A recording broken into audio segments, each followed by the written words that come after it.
On day 21, we go back to the black and white silent movie era with a modern rendition of an H.P. Lovecraft tale called The Call of Cthulhu from 2005.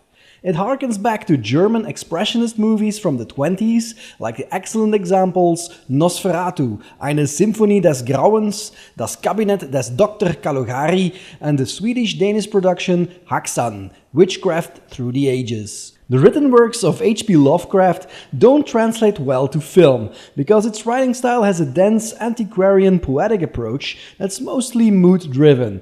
It's scientific, deeply rooted in its own often aquatic mythology, with lots of exposition and little in terms of action.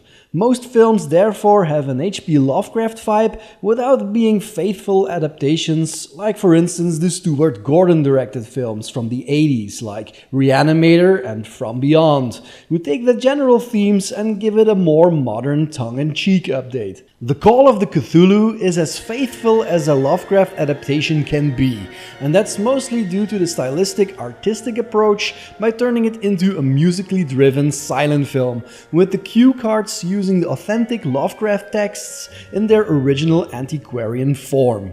It looks and feels authentic, with accentuated expressions and exaggerated muted gestures, which give the expanded lore this extra feel of depth and persona.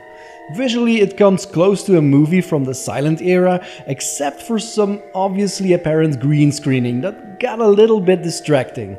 Luckily, the creature effects are done in stop motion, which adds to the authenticity. The story is about a man organizing the affairs of his late uncle, when he accidentally stumbles across a series of clues toward an ancient horror lurking beneath the sea, called the Old Ones, waiting for the time to emerge from the bowels of the earth to wreak havoc upon mankind. In his investigation, he learns of an artist influenced by strange dreams, a police officer discovering an ancient cult worshipping Great Cthulhu, and ultimately a tale of sailors encountering sanity-shattering horror as they discover Cthulhu himself. The Cthulhu mythos is very rooted in geek culture in the form of tabletop and board games, video games, and lots of literary works continuing the mythos where Lovecraft's lore ended. So for my final verdict, there are lots of entertaining films made based on Lovecraft's work, but they were never so faithful as The Call of the Cthulhu.